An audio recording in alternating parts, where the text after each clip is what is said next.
কোরআনে বলছে আল্লাহ কি ফকির? তারপরে তো আল্লাহ বলছে আনতুমুল ফুকারা আল্লাহুল গানিয়ুল হামিদ। ভিক্ষুকের বাচ্চা তো তুই ছিলি, এখনো তো ভিক্ষুক, আল্লাহ তো ধনী।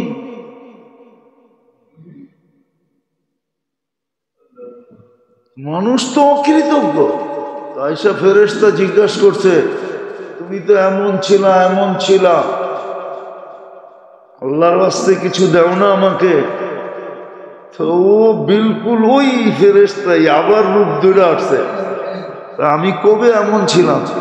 আমি তো আগের চেয়ে ভালো। মালমূল তো আমার এটা খানদানি। কি এখন তো সব জমিদার, ঠিক না?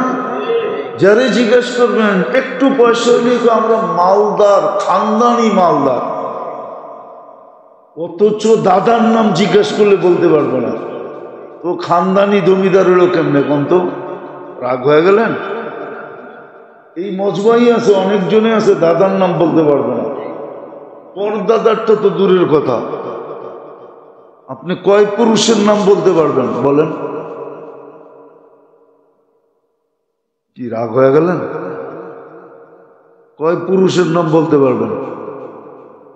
বাপ দাদা, তার বাপের নাম, তার বাপের নাম। যে দাদার উপরে নাম বলতে পারে না, ও আবার কেমনে আমরা খানদানি জমিদার ছিলাম, খানদানি বড় লোক ছিলাম। খানদানি বড় লোক যদি হয় তাহলে ও বাপ দাদার নাম বলতে পারবে। ওর ঐতিহ্য মনে রাখবে। আমরা এমনে এমনে এমনে এমনে আইসা এই গলি এই গলি এই গলি দিয়ে আয়া এইখানে ছিনতাইকারীর হাতে পুরা ফকির হয়ে গেছে। ও বলতে পারবে, কেউ বলতে পারবে না। তো যেটা বুঝাইতেছিলাম, তো ও বলছে দেয় না। ফেরেশতা বলছে তুই যেমন ছিলি তেমন হয়ে যা। আল্লাহ ওরম বানায় দিছে। গেছে দ্বিতীয় জনের কাছে, সর্বশেষ গেছে বকরিওয়ালার কাছে। এই জন্য বকরি পাললে মানুষ বিনয়ী হয়।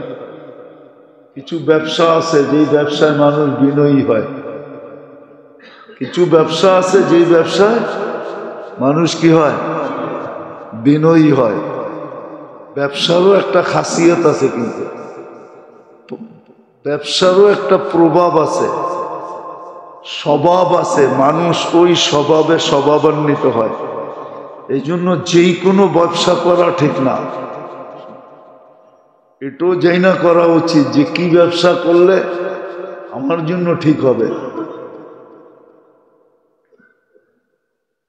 তো বকরিওয়ালার কাছে গেছে, যাওয়ার পরে যখন বলছে, তো বকরিওয়ালা বলছে তুমি ঠিক বলছো, আমি এরমই ছিলাম, এটি সব আল্লাহ দিছে। আল্লাহর জন্য চাও, যতটি মনে চায় তোমার ইচ্ছা মতো লয়ে যাও, আমাকে বইলো না আমি কয়টা দিব, এটি সব আল্লাহর দেওয়া। আমি তো ছিলামই অন্ধ, চক্ষুই তো ছিল না, দুনিয়াই তো দেখতাম না।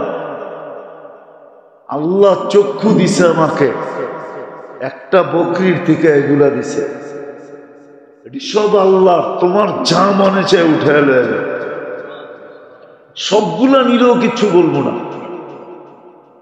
ফেরেশতায় মাথায় হাত বুলায় বলছে থাক, তোরটা তোর কাছেই। আমি ফেরেশতা, আমার দরকার নাই, আল্লাহ পরীক্ষার জন্য পাঠাইছিল, তুই পাস, তুই সাকসেস। অথচ রমজান মাসে দানের সব আল্লাহর রাস্তায় খরচ করার সমান ছিল। যাকাত দেওয়া এরকম ছিল, দান করা এরকম ছিল, হিসাব করে দেয় না। বৎসরের শেষে যার কাছে 94,500 টাকা জমা আছে, ওর উপরে যাকাত ওয়াজিব। যদি করজ না থাকে, এর চেয়ে বেশি তার উপরে কারো পাওনা না থাকে, আর যাকাত দেওয়া গৌরবের বিষয়। ইয়াদুল উলিয়া খায়রুম মিন ইয়াদিস সুফলা, নিচের হাতের চেয়ে উপর হাত 100 গুণ কোটি গুণ উত্তম। তাহলে একটা দেওয়ার দ্বারা একটা সম্পর্ক হয় আল্লাহর সাথে, সেটা হলো আল্লাহ দাতা এও দাতা। আল্লাহ কি আমাদেরকে দেয়? কে? যে দেয় তাকে কি বলে? সে এই গুণের ছোঁয়া পাইল, গুণের ছোঁয়া। এই জন্যই হাদিসে আছে তাখাল্লাকু বিআখলাকিল্লাহ। এই জন্যই বলে আল্লাহর রঙে রঙ্গ। আর আল্লাহর রঙে যে রঙে আশা করা যায়, আশা করা যায়। আল্লাহর রঙে রঙ্গার দ্বারা আশা করা যায় 90% আশা করা যায়, বেশিরভাগই আশা করা যায় যে কিয়ামতের দিন মাফ করে দিবে। এই জন্য জজের নাম আর আসামির নাম যদি এক হয় না, জজ অর্ধেক ঠান্ডা এমনি হয়ে যায়, অর্ধেক ঠান্ডা আল্লাহর রঙে রঙিন হইলে। কিন্তু আফসোস তো এটি, আসলো তো রমজান, কয়জন দিল যাকাত? দুনিয়াতে তো মাল খাবে লোকে আর আমাকে খাবে পোকে, আর কিয়ামতের দিন দাগানো আমাকেই হবে, আর কাউকে দাগানো হবে না। কোরআনে আছে, হাদিসে আছে।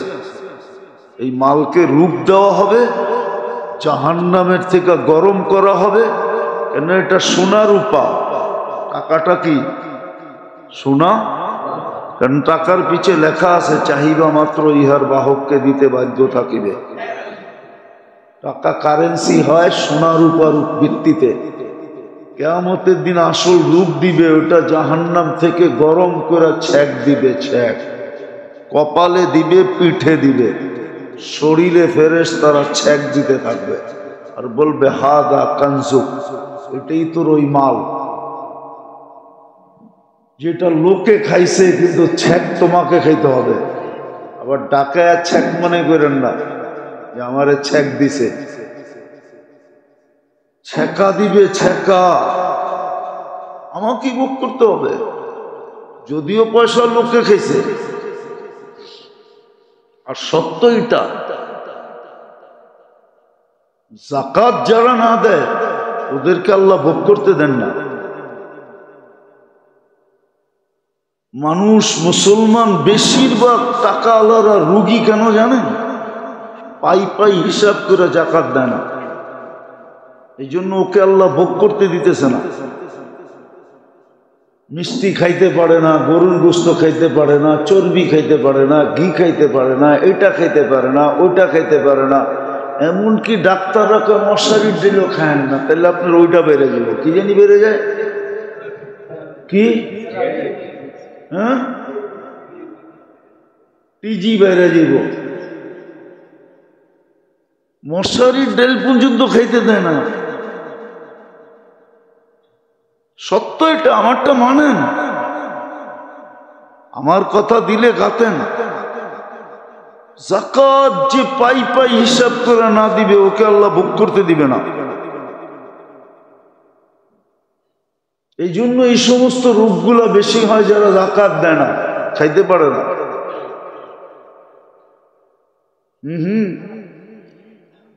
এই জন্য ডায়াবেটিস হইলে ডাক্তাররা হাসে আর বলে, প্রথম যেদিন ডায়াবেটিস ধরা পড়ে ওই দিন ডাক্তার হাসে আর বলে বড়লোক হয়ে গেছেন মনে হয়। জিজ্ঞাসা করেন আপনি, প্রথম যেদিন ডায়াবেটিস আপনার চিহ্নিত হবে ওই দিন ডাক্তার যদি আপনার লোকে ফ্রি হয় তো হাসতে হাসতে বলে দিবে বড়লোক হয়ে গেছেন মনে হয়। নাইলেই বড়লোকই রোগ আপনার হলো কেন ওই জিজ্ঞাসা করেন। ফার্মেসি আলাদা করে জিজ্ঞাসা করেন, কোন ডাক্তার লুকাইতে থাকলে ওরে জিজ্ঞাসা করেন। ঠিকই আমারটা একক মত হবে। যাকাত যে পাই পাই না দিবে ওরে আল্লাহ ভোগ করতে দিবে না, ওরে বেশি দিন শান্তিতে থাকতে দিবে না। এটাই সত্য। কামাবে, খাইতে দিবে না, বানাবে, বেশি দিন থাকতে দিবে না, জমাবে, ভোগ করতে দিবে না, ওর টাকা দিয়ে আরেকজনে ফুটানি করবে। ফুটানি বোঝেন তো? ওর টাকা দিয়ে আরেকজন ফুটানি করবে। ও তো জাকাত পাই পাই হিসাব করে দেয় নাই।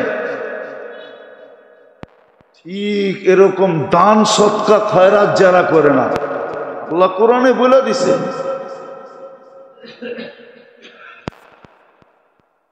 হক্কুন লিসাইলি ওয়াল মাহরুম, তোমার পাওনা, যে তোমার কাছে হাত পাচ্ছে ও তোমার কাছে পাওনা, পাবে বিদায় হাত পাচ্ছে।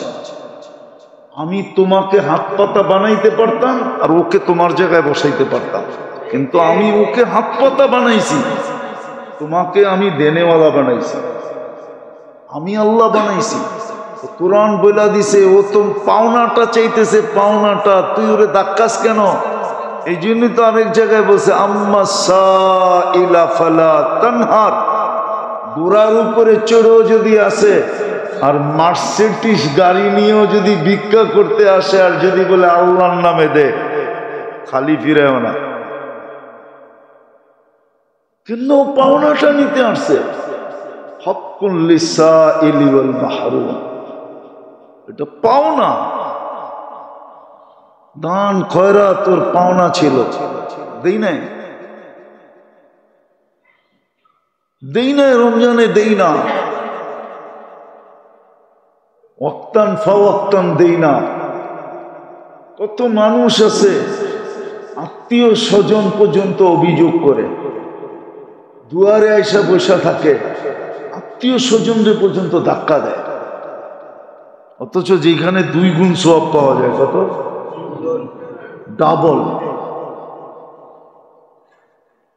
ডাবল সওয়াব, আল্লাহর রাস্তার দ্বিগুণ পাবেন, দ্বিগুণ, ডাবল এই রমজানে আত্মীয় স্বজনকে দিলে। উচিত ছিল খুঁজা খুঁজা দেওয়া,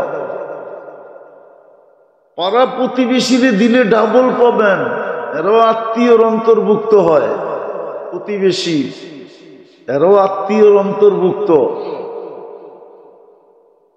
কিন্তু খবরই নেয় না, খবরই নেয় না।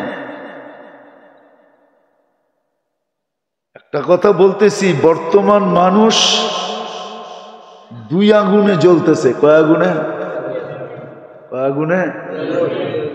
2 না, আরো একটু বেশি। মানুষ জ্বলতেছে এই কয়টা আগুনে: হিংসা, বিদ্বেষ, হিংসা, বিদ্বেষ, লোভ, লালসা, ঠিক না? পঞ্চম আরেকটা আছে, সবচেয়ে বেশি বর্তমানে ভুগতেছি আমরা, মানুষের চোখের কারণে। যদি ধনীরা আদায় করতো এটা, তাইলে কোনোদিন হিংসা বিদ্বেষ দুনিয়াতে হতো না। ধনীরা যদি পাই পাই হিসাব করে করত,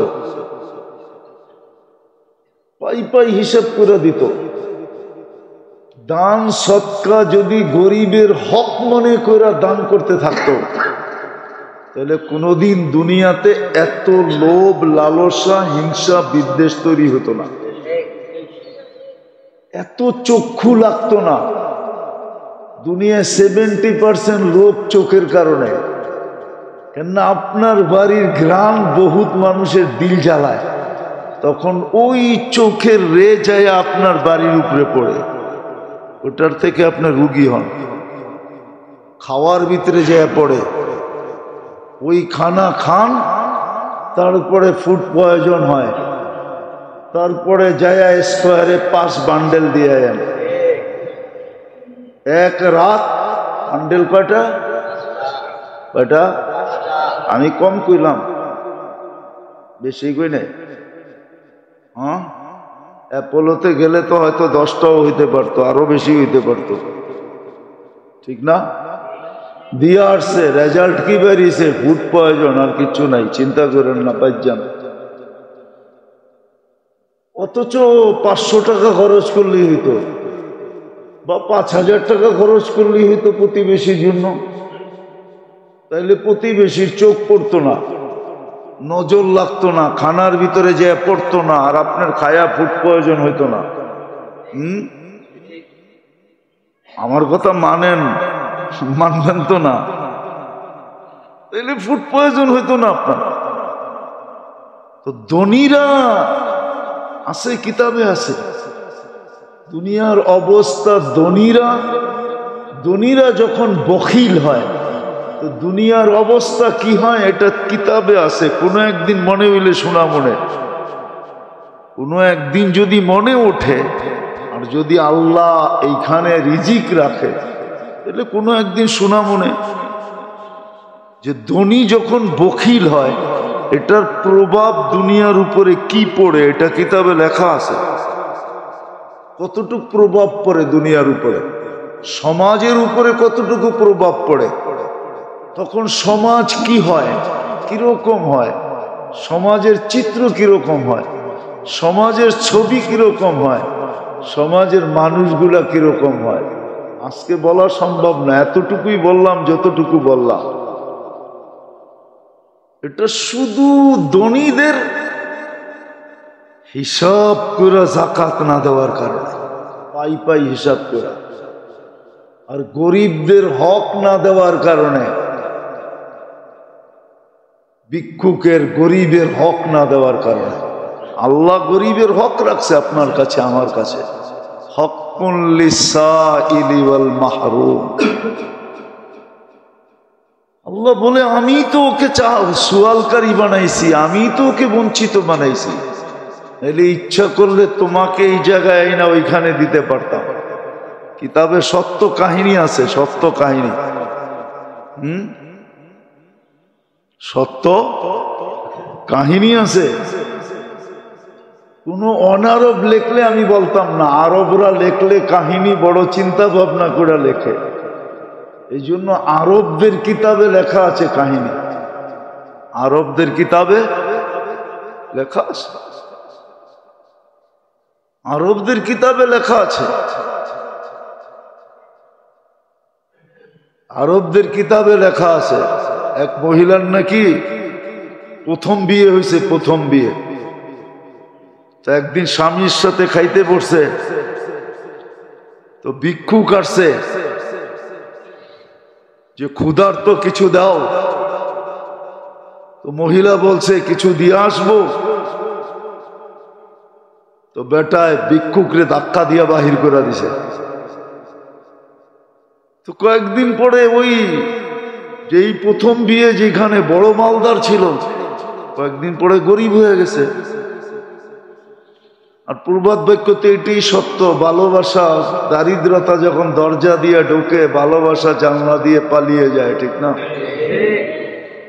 তো প্রথম স্ত্রী আর কয়দিন থাকবে, এর থেকে তালাক নিয়ে চলে আসছে।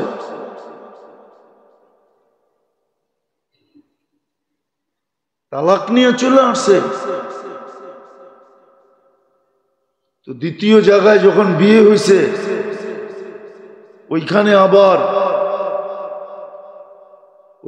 আবার স্বামীর সাথে খাইতে বসছে। তখন ভিক্ষুক আসছে, এসে বলছে আল্লাহর জন্য কিছু দাও।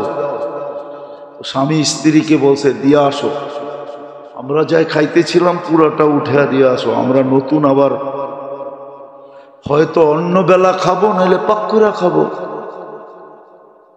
আওয়াজে বোঝা যাইতেছে অনেক ক্ষুধার্ত, অনেক প্রয়োজন। তো যায়া ফিরা আসছে, দিছে তো বটে, কিন্তু চোখ পানি নিয়ে ফিরা আসছে। জিজ্ঞাসা করছে তুমি কাঁদো কেন? বলছে তুমি যাকে ভিক্ষা দিতে পাঠাইছো জানো? জানো এটা আমার প্রথম স্বামী ছিল। তুমিও কি আমাকে চিনো? না, তোমাকে তো চিনি না। বলে তোমার প্রথম স্বামী যাকে ধাক্কা দিয়া বাহির করে দিছিল আমি ওই ব্যক্তি। আল্লাহ ওইখানের মালাইনা এইখানে দিয়া দিছে, আর এইখানের ভিক্ষুক দারিদ্রতা উঠাইয়া ওর গলার ভিতরে পড়ায় দিছে। আল্লাহ পারে, সত্য এটাই। নাহলে প্রবাদ বাক্য কেন হইতো? সকাল বেলার ধনী রে তুই ফকির সন্ধ্যা বেলা, কেন গান হইতো? কেন হইতো নদীর এপার বাঙ্গে ওপার ঘরে, এই তো নদীর খেলা। সকাল বেলার ধনী রে তুই ফকির সন্ধ্যা বেলা। হ্যাঁ, তাহলে কেন ঐতিহ্য বহন করত? বাংলাদেশে পুরান ঐতিহ্য কেন হইতো? ঐতিহ্যগুলো তো এইটাই বলে যে একদিন এই জমিদারদের দাপট ছিল, একদিন রাজত্ব ঈশাখারী ছিল, একদিন রাজত্ব বিক্রমপুরে রাজা গোবিন্দরই ছিল, একদিন রাজবাড়িতে রাজারই রাজত্ব ছিল, একদিন স্বপ্নপুরীতে রাজাই বাস করত, নাটোরের রাজার বাড়িতে একদিন রাজাই থাকতো, রানীই থাকতো। ঐতিহ্য বহন করতো না। আজকে ঐতিহ্য পড়ে আছে। আমাদের দেশ একসময় জমিদারি প্রথা ছিল, জমিদার বাড়ির ইটগুলো এখনো সাক্ষী বহন করতেছে, এইখানে কেউ থাকতো, তাদের দাপট ছিল, ঘোড়ার যুগ ছিল, ওরা এখান থেকে বাহির হইতো ছুটতে ছুটতে। তার দাপট ছিল। আজকে যেরকম বিদ্যুতে চমকায় আমাদের এলাকা, একদিন জমিদার বাড়িও তেলের বাতিতে, তাও কেরাসিন তেল না, ওই কেরাসিন আবিষ্কার তো হয়েছে অল্প কয়েকদিন। যেদিন থেকে পেট্রোল পাইতে শুরু করছে ওই দিন থেকে কেরাসিনের আবিষ্কার। কেরাসিনের তেল না তো, ওই সময় বাতি জ্বলতো দামি দামি তেল দিয়া, দামি দামি সরিষার তেল দিয়া, জাইতুনের তেল দিয়া, অন্য রকমের তেল ছিল, ওইটা দিয়া বাতি প্রজ্বলিত হইত। সারা রাত্র জমিদার বাড়িতে মশালের বাতিতে খা খা করত।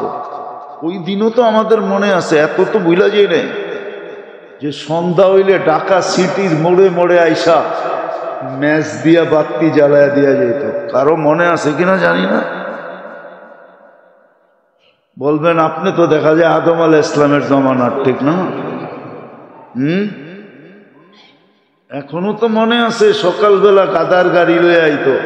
আরে না, মহিষের গাড়ি লইয়া আইসা তারপরে প্রত্যেকের বাড়ির সামনের থেকে ডাম্পিং ডিগপুর থেকে বইড়া বইড়া লইয়া যেত। মনে হয় বোঝেন নাই? বুঝছেন কিছু? কিছুই বোঝেন নাই, করতে বুঝবেন? বুঝেন না? সুইপাররা গাদা মহিষের গাড়ি নিয়ে আইতো, গরুর গাড়ি নিয়ে আইতো, ঠিক না? দেখেন না আপনি? ওই যে আপনারা মাদ্রাসা বানাইছেন, এটি তো ছিল। এটা এরকম প্রত্যেক এলাকায় ছিল। কাঁচা বাথরুম ছিল, কাঁচা, কি কমু রোজার দিন ভাঙ্গা।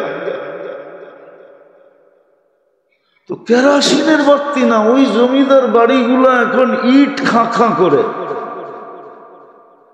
তো যেটা বুঝাইতেছিলাম, রমজান আসছিল হাজারো বৎসরের জিন্দেগি নিয়ে, বন্দেগি নিয়া, ইবাদত নিয়া, সবকিছু নিয়ে আসছিল। কতটুকু উপকৃত হলাম, কতটুক দান করলাম, কতটুক খয়রাত করলাম।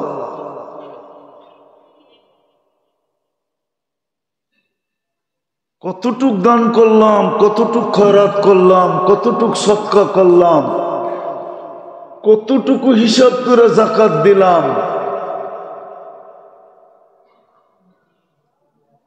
দ্বিতীয় সামনে আসতেছে সদকা। সদকায় ফিতর দেওয়া উচিত আগে, কেননা এটা গরিবদের জন্য আল্লাহর রসুল নির্ধারণ করছেন। আল্লাহর রসুল ফরজ গরিবদের জন্য, রোজার পূর্ণতার জন্য ফিতর, রোজার পূর্ণতার জন্য ফিতর, যেন রোজা পরিপূর্ণ হয়। রোজার কমি খামি যদি থাকে তাইলে এটা ফিতরার দ্বারা পূর্ণ হয়ে যাবে। আর যতক্ষণ পর্যন্ত ফিতরা না দিবে, যদি ফিতরা ওয়াজিব হয়ে থাকে আর না দিবে, ততক্ষণ পর্যন্ত রোজা পেন্ডিং থাকবে। দেখেন না আমাদের অফিসে ফাইল পড়ে আছে, যদি জিগা এতদিন পরে রইল কেন, পাওই তো লাগান নাই, মনে হয় বোঝেন না, বুঝেন? পাওই তো, এটা হাঁটবে কেমনে? পাও বোঝেন? টেবিলের নিচ দিয়ে তো দেনই নাই, কোথেকে যে বইটা, ঠিক না? তো রোজা পেন্ডিং থাকবে, কবুল হবে না, যাবে না। কবুল তো পরের কথা, উপরে উঠবে না, এক স্তর পর্যন্ত ওইটা পেন্ডিং হয়ে যাবে, স্টপ হয়ে যাবে। এই জন্য ফিতরা সাধ্য অনুযায়ী দেওয়া চাই, মন খুলা দেওয়া চাই। আপনাকে যতটুকু সমর্থ দিছে আল্লাহ। আর আজকাল তো আগের মতো নাই যে এক গড়ের টি বাহির হইলি মহল্লা বইরা যেত, মিছিল হইতো। আগে ছিল। আপনাকে বেশি দূরে যেতে হইব না, যাবেন, আমি আপনাকে পাঠায় দিই বরিশাল, যে জিজ্ঞাসা করবেন মাস্টার সাহেবের বাড়ি কোনটা, ওনার 21 জন সন্তান। কয়জন?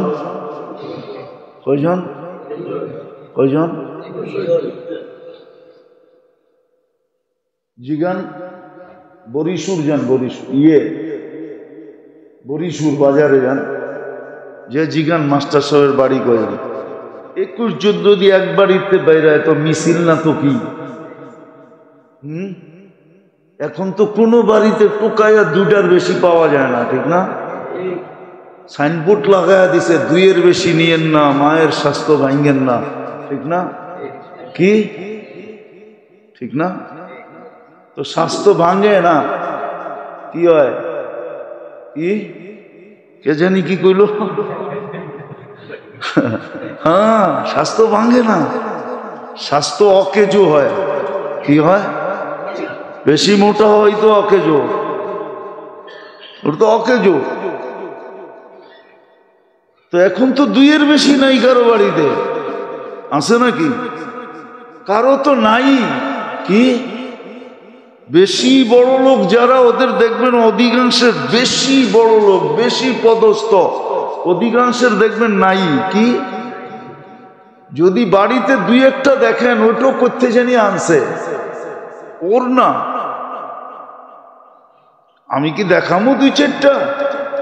না না, মিডিয়ায় কথা চলে যাবে, নাহলে দেখায় দিতে পারি, নাম সহ দেখায় দিতে পারি, এটা ইম্পোর্টেড, নিজের না। নাই, আল্লাহ দেই নাই, আল্লাহ দেই নাই। এখন তো কম। পনিরের জাকাত আর কত? 2800 টাকা, নাইলে 2900, নাইলে 3000, 3-4 12,000। এক ফ্যামিলির 4 জনের ফ্যামিলি হলে 12,000 টাকা জাকাত দিতে। এত দিলে লাগে কেন? দিছে কে? আরে দিয়া খুশি হন না যে আল্লাহ আমাকে দেওয়ার তৌফিক দিছে, আমার হাতটা উপরে, খুশি হন, দেখবেন আল্লাহ খুশি হয়ে যাবে। বিদেশের জায়গায় চলে আসছি, আসেন ভাবি 1000 বছরের সবকিছু নিয়ে যে রমজান আসলো, আমি কতটুকু একে নিতে পারলাম। বলবেন আজকে তো 27 চলে গেল, 2 দিন আছে, এখনো কেস জিতার সুযোগ আমার হাতে আছে। বলবেন এখন জিতবো কি করে? বলে প্রবাদ বাক্য আছে, কান্না দিয়া কেস জিতা।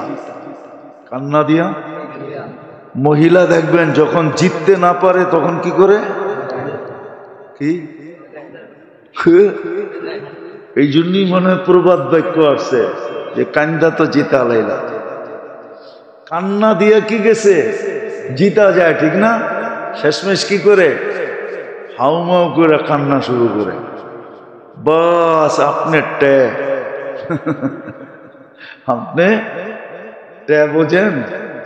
মনে হয় বোঝেন না, ঢাকায় শব্দ তো একবারে কবির শব্দ, এই জন্য বুঝবেন না। আপনি কান্না দেখতে দেরি, ধরাশায়ী হইতে দেরি হন নাই, ঠিক না? এখন উল্টা আপনি আরো গায়ে সান্ত্বনা দিতেছেন, আরে আমি তো এমনি কইছিলাম কান্দো না, এই না এই না, ঠিক না? এখন জিতার শুধু একটাই রাস্তা আছে, দুইটা রাত্র আমাদের সামনে আছে, আজকে 28-এর রাত্র, কালকে 29-এর রাত্র, দুটা দিন আমাদের কাছে আছে। আর যদি 30 হয় তাহলে আরো একটা বেশি আছে। এখন যদি কান্নার মাধ্যমে জিততে পারি, তওবা আর কান্না, তওবা আর কান্নার মাধ্যমে যদি জিততে পারি, তওবা করতে হবে, মনের থেকে তওবা। আবার তওবার এরকম হইতে হবে যে আর যেন এটার ভঙ্গ না হয়। ভুলে হয়ে গেল ওটা ভিন্ন কথা, মনের থেকে তওবা করা আর চোখের পানি ঝরা। যদি কান্নার মতো কাঁদতে পারি, বলবেন পানি তো আসে না, কি করব? চেষ্টা তো করে দেখছি, পানি তো আসে না। পানি তো আসে না, তাইলে মিটপুর তো বন্ধ হয়ে গেছে, ঠিক না? আর যদি খোলা থাকে তাহলে কেমিক্যাল আছে, রুমালে লাগায় আর রুমাল চোখের কাছে নিলেই পানি আইবে। যদি বাহানা চলে তাহলে এটা চলবে না কেন, ঠিক না? আল্লাহর কাছে যদি অভিনয় চলে, এটা তো আবু বকর সিদ্দিক রাদিয়াল্লাহু তাআলা জিজ্ঞাসা করছে, ইয়া রাসূলুল্লাহ পানি না আসলে কি করব? আল্লাহর রাসূল বলছে অভিনয় করো, কান্নার অভিনয়, এটাও আল্লাহ কবুল করবে। যদি অভিনয় কবুল করে তাহলে পেঁয়াজের কান্না কবুল করবে, যদি ওই সময় হাত উঠাইতে পারি। হাত উঠানো মনে থাকে, পেঁয়াজ কাটতে যে চোখে পানি আসে না, ওই সময় যদি কান্নার দোয়ার কথা মনে ওঠে যে এই তো পানি আসছে, এই তো সুযোগ, হাতটা উঠায় দেই, মনে থাকলে ওইটাও কবুল হবে। হ্যাঁ, মনে থাকলে। আর যদি রুমালে কেমিক্যাল লাগায় নাকের কাছে নেন, মুখ চোখের কাছে, তাহলে ওইটাও কবুল হবে। যদি ওই সময় মনে ওঠে যে না আমার তো কান্না আসে না, এইভাবে পানিটা আইনা কমসে কম হাত উঠায় মাপ চাই, কিন্তু ওই সময় মানুষের কাছে চাওয়া, আল্লাহর কাছে চাওয়া মনে থাকবে না, ওই সময় মনে থাকবে মানুষের কাছে চাওয়া, মানুষের মন গুলানো মনে থাকবে, আল্লাহর কাছে চাওয়া মনে থাকবে না। যদি কেমিক্যাল দিয়া হয় আর কি, এটাও কোনো পেপার কোনো বই থেকে বললাম আর কি, নাইলে বলতাম না।